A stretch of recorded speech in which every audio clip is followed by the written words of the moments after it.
Welcome everybody to Ask a CEO. I'm Greg Demetrio, the CEO of Lorraine Gregory Communications, and the Ask a CEO show gets us inside the C-suite of major companies to find out what the reality is in running the companies day to day.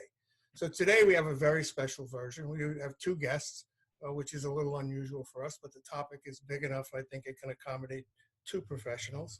So I have two partners of the major accounting firms in our region, Mr. Bob Quarte, who is the managing partner of AVZ. It's a 70-year-old accounting, financial strategy, and consulting firm. And he's been doing this, Tom, for how long? For me, 38 years. 38 years. Wow. God bless you. You look 29. Thank you. I know I liked you. Right. And I have Tom Lowenberg, who's the Lowenberg of Fuller Lowenberg CPAs, which is a full-service accounting firm, and they get involved with tax strategy, planning, and business growth. So I thank you both, gentlemen, for showing up today and being willing to talk to us. So thanks for having us. Thank you, Greg. If you guys could tell us, Bob, maybe you could start and just tell us a little bit more about yourself and your firm. Okay. As I mentioned, I've been with the firm 38 years. I'll tell you what, for me, it's been a great ride. Early in my career, I thought about going back into the private sector, but this has afforded me an opportunity to work with so many great professionals, so many great associates, clients, and be so involved in the business community.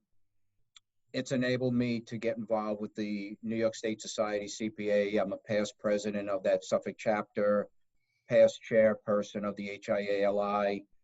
I've been an adjunct professor at Stony Brook. I've just enjoyed this ride. I've enjoyed my career. I love working with my closely held clients, and being the managing partner for 5 years, as Tom could probably attest, is not always a lot of fun, but it's something that needs to be done. And I've managed to balance these last 5 years between client responsibilities and managing partner, and I love it. And as you mentioned, we're in business for about 70 years now. We're a full service firm.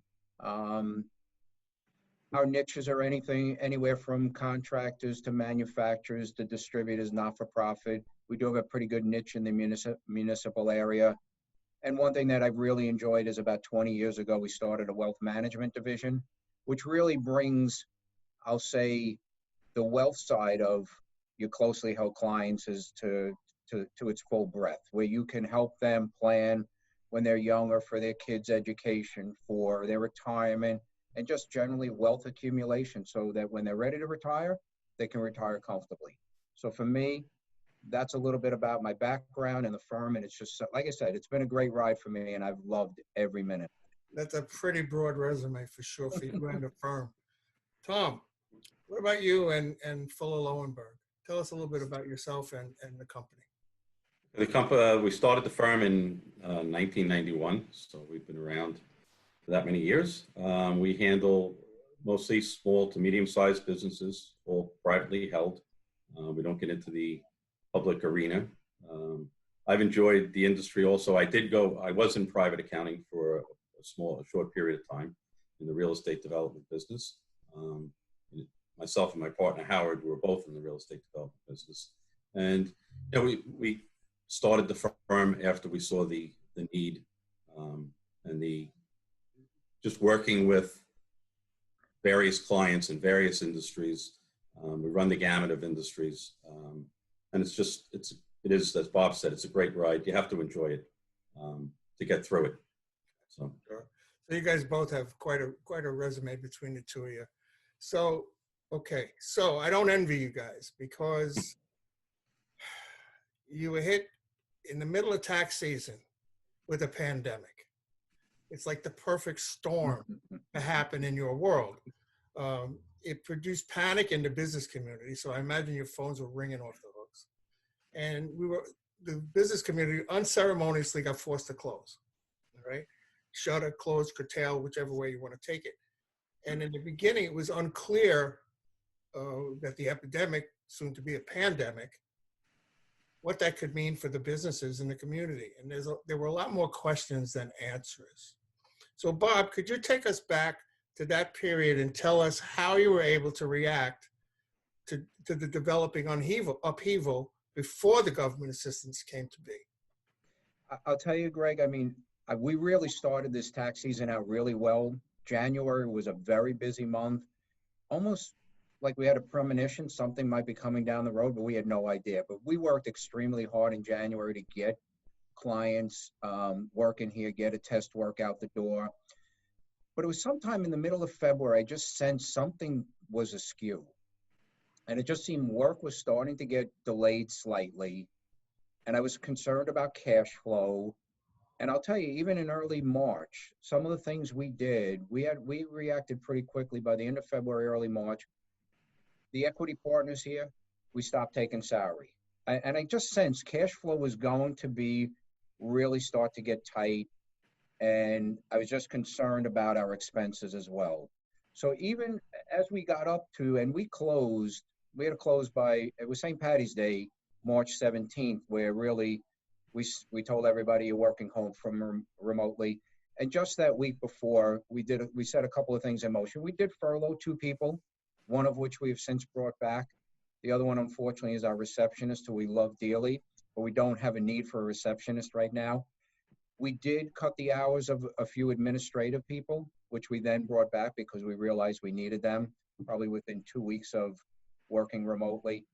But I think we looked at it and said, you know, we really need to watch our expenses and really start to cut some of those expenses, which was really, really important. And one thing that we did the Thursday before the 17th, when we had to work remotely, I remember saying to my partners, listen, again, I was not a rocket scientist. I said, we need, every Saturday we work during tax season, we need to, this Saturday, everybody needs to work remotely. We need to see A, if it'll work, and B, will our system hold up? And sure enough, we did that, and yes, it did work. And sure enough, a couple of days later on that Tuesday, guess what? We were working remotely. So I wasn't a soothsayer, but realistically, that was probably the right thing to do at the time. And I think we did everything we could up until that moment. Right. But certainly we'll get into what's happened since working remotely in a little bit. But that's how we kind of geared up, not knowing, like you said, the epidemic, that it would turn into a pandemic.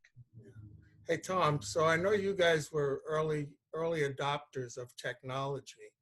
Can you tell us, A, about the upheaval it threw at you guys and how you were able to utilize the technology that you already had in place?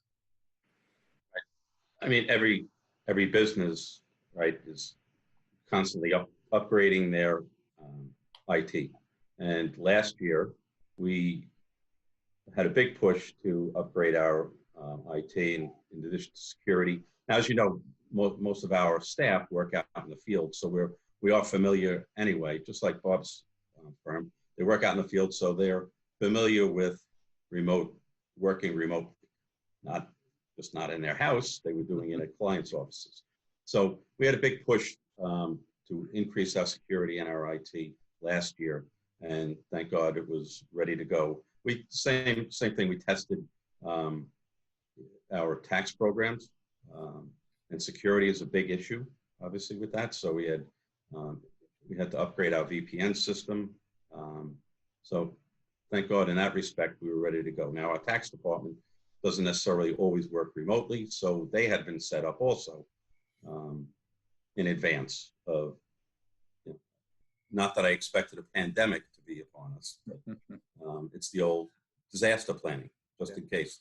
Disaster planning, expecting it to be a hurricane, not a pandemic. So it's almost a good thing, but I don't want to laugh at it because it's just too serious. But right. So Tom, how did you realign your personnel? Did you have to realign people to handle the different workloads that were coming at you? We did. Well, we initially, date-wise, we shut down the office as far as visitors. Then we ended up reducing staff in half. So we had 2 shifts. We'll call it shifts every other day. And then that became 4 shifts. So it was 4 hours every other day that people could come to the office. Otherwise, they'd be working remotely. But you miss the interaction with the staff. It works great, but because there's still some files, you can do everything remotely, but there's still certain things that you like to interact with your staff with. So again, the tax department was a little more difficult to have them work remotely, but it's worked. Bob, what about Now, what about your firm? I'm sorry, Tom. Go ahead. and right now we're back to 50%. So every other day full time. Really? And we'll see where that goes next. Bob, what about you? It's interesting, Greg, in that believe it or not, we're an essential industry, so we can work. I mean, we took the position, we wanted our employees to be safe first and foremost. And that's why we really came down with the edict and said, you're working remotely, don't come to the office. And we actually contacted all our clients and said, listen, I hate to tell you this, we're not going to be able to visit your office, and we really would rather you not visit our office. So, you know, we tried to first and foremost keep our employees safe. And by and large, I think we've done that. How's it really worked? I think the Zoom conference calls help dramatically, where you can get the team together, and I'll do that with the team, any of my associates. I'll do that with clients as well. So, I mean, just like this has really been perfect, where you can see someone, you can talk to someone. I think it's worked out better than just even a conference call. So the key has been keeping in touch with clients. One thing that I noticed, boy, the work has really slowed down and gotten delayed. I don't know if Tom feels the same way. I tell people this is really interesting. The last 2 weeks in March, I would be work 10, 12-hour days, and I'm working 7 days a week. Those last 2 weeks in March, there were some days I had very little to do. And it's almost as though people, and I call this to a degree zombies. I feel like we're in some sci-fi movie and we're like zombies just going through the motions. And even when I call clients and said, where's your tax information? We need to finish your review. And oh yeah, I'll get to that. It's though they were totally not focused on any of this. I think people are shell-shocked. Really. They absolutely are. The only thing I appeal to clients, especially tax clients, and I'd say to them, listen, I know your return is not due till July 15th. I don't really want to be working 10, 12-hour days in June and early July. So help me out and get me your information. But it was interesting how they were just not focused. It was not a priority. So I think the social distancing has certainly worked. I think getting the flow of information through the remote social distancing system could be better. And that's something we would have to work on. So it's been a little bit of a challenge, I must say. I actually did a survey to my email database, which is about 30,000. And I asked people to rate their performance, and almost nobody said they were operating at 100%. No, So absolutely not. it really explains the situation. I mean, I'm pretty tenacious when I sit down at 7 in the morning and I work until cocktail hour, Mm-hmm. you know, but that's not everybody. You can't do that. There's too many distractions at home. And you know what, Greg, part of it is too, when the school's closed, and if you had a parent or two, let's say they were both home and they had 2 young kids, A, they're trying to keep them distracted, or B, they're trying to help them with their schoolwork. You work from home. If you have young kids around, there are a lot of distractions. Exactly. I miss the office. I miss going to the office just because of the interaction. Mm-hmm. Really. As what Bob was saying with when people were slowing down, sending their information in, or even getting in touch with the clients, when you did get in touch with them, their human side was showing. And as they said, it's not that important to me right now. The health and safety of my family, my staff, everything else is the most important thing to me right now. And it was interesting. It is like being in a sci-fi movie. When you see 6th Avenue in Manhattan at 5 o'clock and there's no cars on it, you're just waiting for an alien ship or a zombie to walk across the street. It's really that difficult. So I tell this story quick, that probably late April, March, I go to a Costco at 5 in the afternoon, and that's when they had the plexiglass up and they had every other register and they had the pallets down the aisle so you couldn't get. And I went through there and I walked out. I said, that was really an interesting exercise. There was no noise, no discussion, nobody talking to anybody. It's like we were zombies, went in there about our business, came out and went home. And then I drive down my block, and I live on a horseshoe, which makes it a fairly quiet block for traffic. And all I see is people walking up and down the block with their dogs, kids on bicycles. And I'm thinking to myself, we are like zombies. It's like we have no purpose right now. I didn't know there were that many people in my neighborhood. It's been interesting. It really has been challenging. So, all right. So you've changed things around in both of your shops. You think that some of that changing is going to become permanent in your standard operating procedures? Who wants to go first? Tom, go first. To some degree, it will. It's interesting that you would think that all the staff almost wants to stay home, but we hear from them constantly that they're anxious to get back to the office, at full capacity. Although they're going to be out when clients open up, they'll be out at clients anyway. But the idea that they can't is an issue. So, but I think it will open up the avenue to know that you have the ability to work from home when need be. One important thing will be, which I think we've always missed, someone is sick, myself included. I'm not that bad. I don't mean currently. When you just had a cold or a fever in the past, I could go to work. I'll be fine. I'm fine. We're all tough. We're just business owners. Let's go. No more. But I think that's going to change for the future. Sick people. And I don't want them here if they're sick. Work remote. Yeah. So that's one big thing.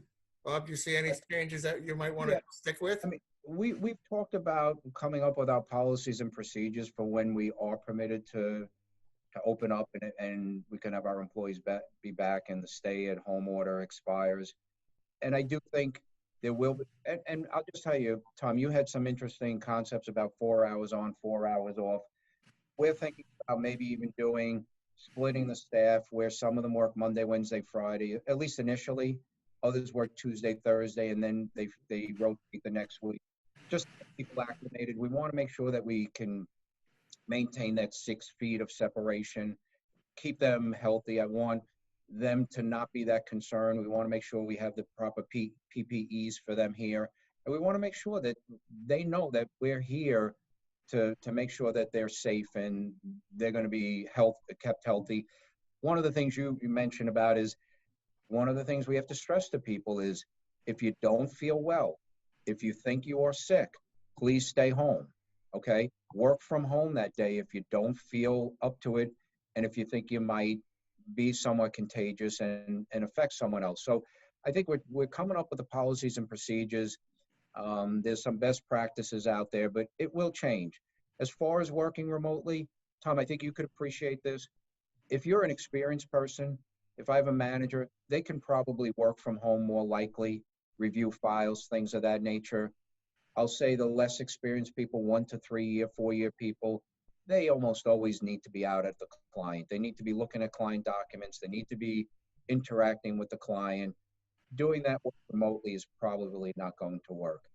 The thing that I'm also concerned about is, are they going to be safe when they go to a client? Does the client have the facility where they can maintain those 6 feet of separation? Yes, they can go with the sanitizing wipes, they can go with the mask, but I want to make sure when they go to clients, they're safe as well. So this is not a one size fits all, and there's going to be challenges along the way. And I fear that there are going to be some employees, and maybe rightfully so, I'm not going to call them germaphobes, but they may push back and say, I just don't feel comfortable doing this right now. Exactly. And again, one size doesn't fit all. We're going to have to work with each employee depending upon their concerns and their needs. When this whole scenario started, us little small business owners, including myself, we were looking at this unprecedented close of the economy and business in general, and we didn't even know if our business was going to survive. So as the government made the payroll protection plan available and they expanded the disaster funding, how involved did you guys get in assisting the clients like myself who were confused and frustrated by the process? I mean, and what was your client's biggest obstacle in that process? So maybe that's a two-part question. How involved did you have to get, and what was the biggest obstacle?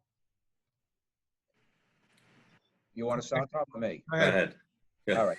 I mean, I got very involved right from the start. I do have some really large test clients. that can do a lot of that, that can digest that information, do a lot of that information gathering, deal with the bank and the application on their own. I just felt I have a lot of small business clients. I contacted every one of them, even those that were Schedule C self-employed individuals. And I wanted to make sure they understood that there was an opportunity for them to get this Paycheck Protection Program loan, portion of it, a part of it being forgiven. I don't care if it was $5,000. I wanted to bring it to their attention. Obviously, the smaller clients create more challenges. They didn't know really how to go about gathering the information. What information did I need to get together? What bank should I go to? There were challenges in that it seemed like every day or every other day, they were coming out with new guidelines and these frequently asked questions from the SBA to try to clarify all the confusion. And it was every day you had to do some research and find out, okay, what are the new guidelines that may have come out today? And then I had some clients who struggle with some of their lenders.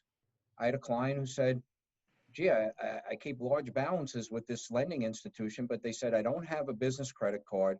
I don't have a line of credit. We can't accept your application right now. And then there was another large lending institution that in the first round never opened up and accepted applications. So there were challenges. So, I mean, I spent a lot of time guiding them, in some instances, helping them gather the information, preparing some of these schedules that would document what the loan application amount was for, and even directing them at times to other lenders to help get their application through. So, and even to this day, it seems like the guidelines, and we'll probably talk about this a little bit later, of what happened as far as the scare tactics about returning the loan money. So it created a lot of challenges, but it was fun helping clients out, I must say. So Tom, how did you keep up with all that information that was coming at you almost perpetually? How in the world did that happen? I called it a frenzy when it first happened, because you're talking about small to medium-sized businesses that what they heard about was free money. That's how it was. It seemed to be. And we said, no, it's a loan that will be partially forgiven. But then the questions were fast and furious. If you probably recall, first they came out with the interim rules, right? Mm-hmm. And then it was the FAQs, and that's where we're getting all our guidance from, as Bob was mentioning. They're up to 49 FAQs. We have to monitor that every day because they update it almost every day because there were so many questions coming at them. Actually, before the PPP went into effect, they started doing the EIDL loans, the disaster loans that Greg mentioned before. And what happened there, Bob will attest to this, the government signed the order, or the president signed the CARES Act. The next day, the SBA was accepting applications, and it crashed the first day, right? So again, who do they turn to? Their accountant. Mm-hmm. What am I supposed to do? Why is the SBA doing this? So there were a lot of questions that had to be answered. So we were there for them, as touching base with everyone and saying, we'll all get through this. I think the process was a major part of the problem. It was so quickly put out there that nobody, what are the unforeseen consequences? There were many, right? Right. They seem to have gotten their act together now, and the process seems to be working. All right. Again, as Bob was attesting to too, is each bank had a different set of rules. Oh yeah. Right? Everyone was asking for something different. Yeah. So very true. It was not uniform. Exactly. Yep.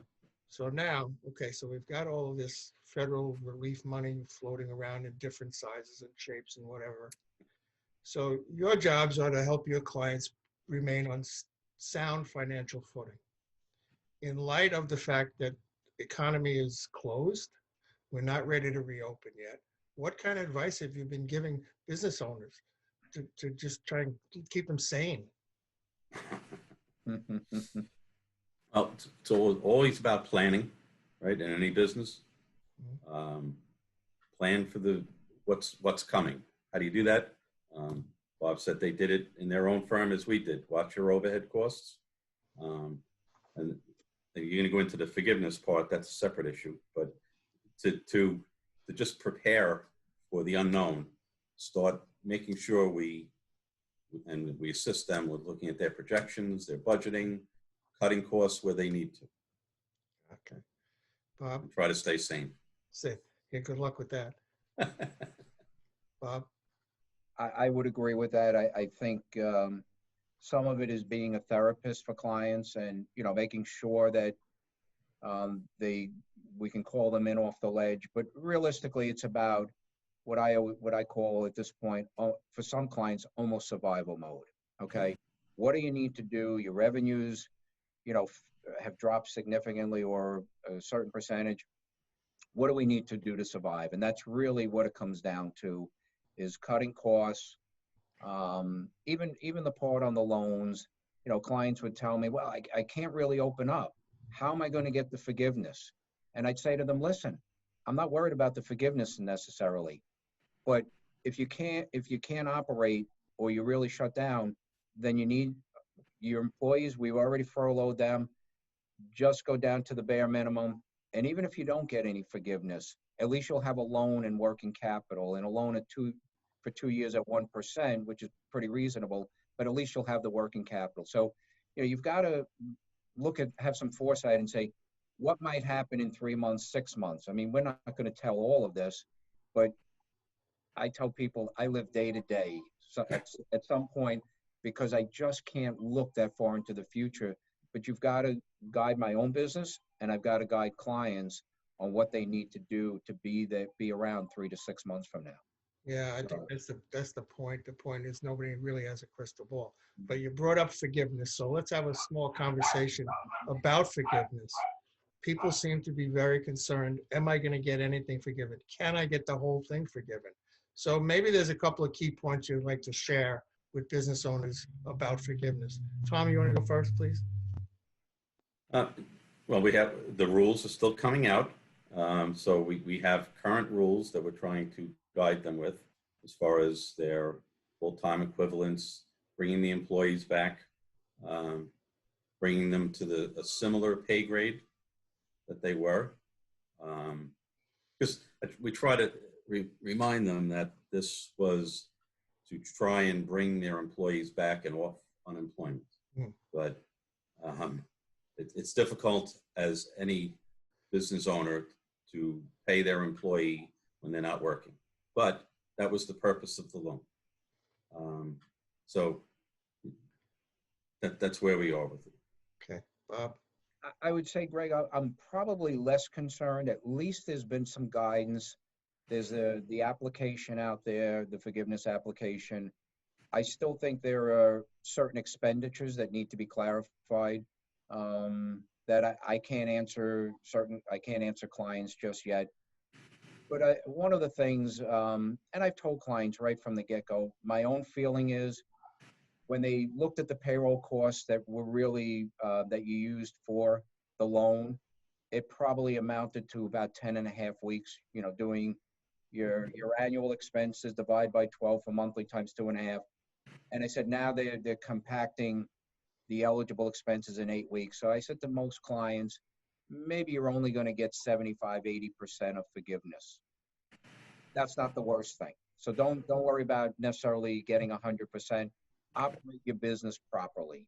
And even if you end up with some excess amounts, you either return it or you treat it as a loan. So I said, don't be so alarmed about that.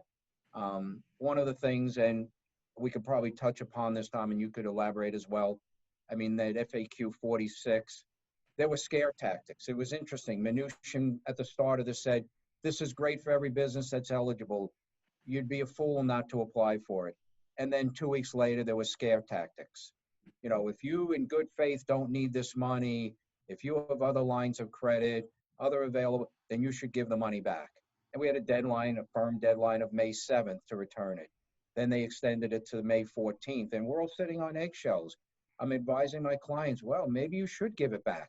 And then on the 13th, they said, all right, anybody with a loan under $2 million, you got really a get out of jail free card that if you signed it in good faith, then we're not going to go, there's no way we would prosecute you. So I do think that the forgiveness every day, as Tom said, there are probably going to be new guidance that'll come out that'll clarify this, that by the time we're ready to help clients submit the applications, there'll be a lot more focus on it. But let's face it, it's not been clarity from day one. Oh, that's for sure. That's for sure. Good, Tom.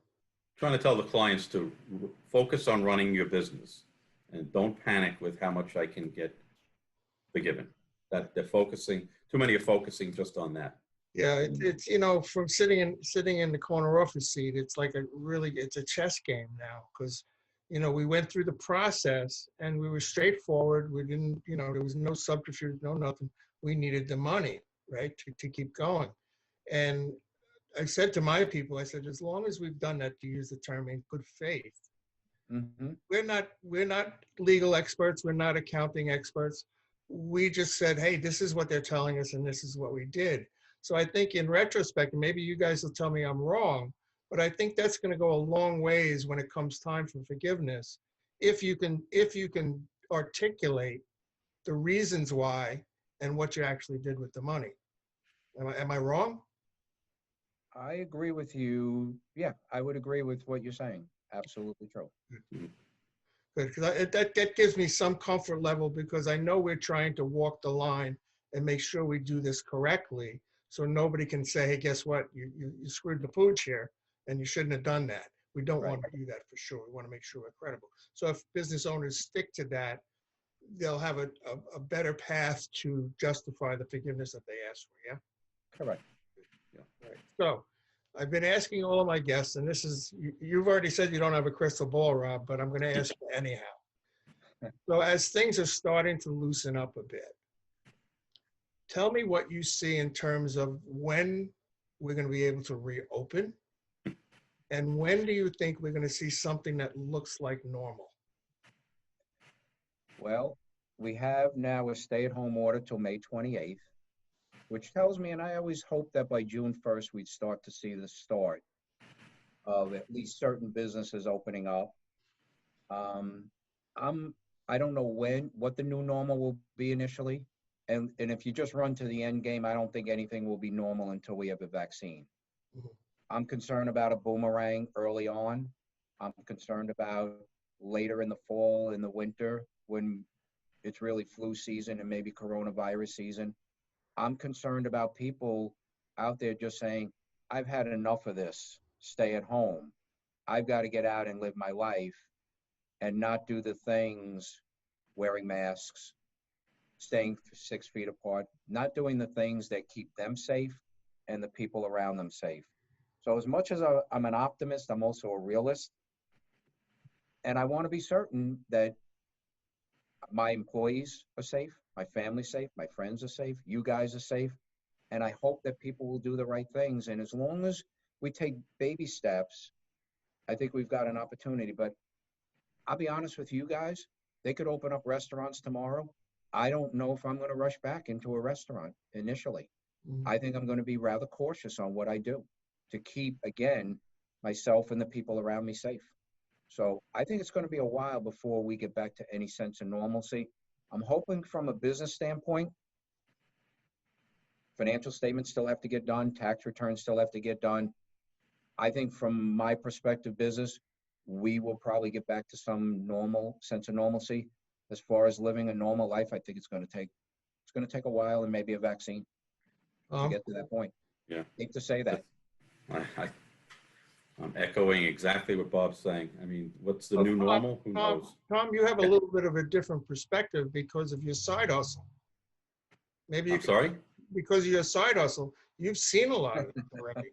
I have. People don't understand. Tom is the chief of the. You tell him. Comac EMS. So I've been riding ambulances for a long time. So yes, I've seen what's gone on. A lot of sick people out there, which is heartbreaking and all ages. They talk about the elderly, and it's all ages. So the social distancing, as far as Bob had said, we have to take baby steps. And I think if we take those baby steps, enough people will make sure people keep the distance and wear their masks when they need to. Because you can go places and you'll see other people, one person yelling at another to get their mask on. Besides what's on the internet. And, Yeah. But going back to the EMS side, yeah, there's but I do see a tremendous decline in the number of call volume out there. So they were about, not to go into details, but there was about 360 they were averaging EMS alarms for COVID. And now I think we're around 40 in the county, Suffolk County. So that's an indicator. That's a big indicator. I was interviewing Dr. Fitterman from Huntington Hospital this morning, and he was actually letting me know they were the epicenter of the epicenter here in Suffolk County. They were the biggest hit. And what they did was amazing. So I did that this morning. So we're editing that now. That should be out in a day or two. But I agree with both of you in terms of reopening and what it's going to look like. And I think you're both correct. We have to be smart. We have to be cautious. We have to follow the guidelines, even if we don't agree with them all. Right. People who issued these guidelines are not trying to do anything that's going to harm us. They're trying to help us, right? So whatever your political stripe and wherever you fall on that issue is moot, right? Because you've got people who are vulnerable. You've got, like Tom said, it's all ages, it's everybody. And if we don't do our jobs individually, we can't expect the rest of society to do it. So we have to lead by example. And I definitely agree with that. But back to the business side of this, I've been telling my clients that now is not the time to hunker down. You have to go back to where you were before the crisis struck. The economy was good, business was good, innovation was happening, plans were being made, and then it stopped. It hit a brick wall. But it was all there. And if you don't focus on that, knowing where you were, you got no place to go back to. So my advice to my clients is don't hunker down now. You need to stay in front of your market. You need to stay in front of your clients. You need to let them know you're relevant, you're active, and you're working for them so that they're free to come back and say, okay, I'm ready now. Let's go do something. So that's my 5 cents for the day to my clients. But I really, really, really appreciate you guys sitting down and talking. It's very, very informative. You guys have a big job to do, and you're going to help us a lot get out of this. So yes. Let me just say one thing. You are absolutely right. And unfortunately, whenever there's a downturn, one of the first expenses people cut outside of some labor is their marketing and advertising. And I try to remind clients that you still need to be, as you say, relevant. You still need to be in front of people. And I will tell you, just from a personal perspective, one of the people we furloughed was our marketing person for several weeks. And I realized we were dark when it came to communication. And that was not a good feeling. And even before, we got any loan money, we had to get her back on board because we needed to be out there. Yeah. And I remind clients of that all the time. To me, cash is still king right now. Be smart about what you're doing, but you can't just go dark. Yeah. It's not going to help you long term. It's going to hurt you short term and long term. Yeah. So you're absolutely right. Yeah, I mean, 08, 09 were very kind of similar in that regard. And I do remember what my company did. Now we're in the business, but we followed our own advice and we said, you know what, now is not the time. So we scraped up that extra bucks to get out there and stay out there. And we came out in a much better position than we did before. It's a hard lesson to learn. It's a hard thing to do when, like you said, cash is king and you're looking at your cash flow and you go, oh, man, I got 3 cents left. What am I supposed to do with it? Well, I'm going to tell you, take a penny and spend it on marketing because you're going to need it. Right. It'll pay. Which we all agree with. Pay dividends. Thanks, guys. And Listen, Tom, really appreciate it. Thank you so much. Can I say one last thing? Absolutely. Tom, thank you for your service as a first responder. We really appreciate it. Thank you. Thank you. All right, guys. Welcome. Have a wonderful day. Thank you very much again. Everybody be safe. We appreciate Bye-bye. the opportunity. Stay safe. Thanks, Stay guys. safe.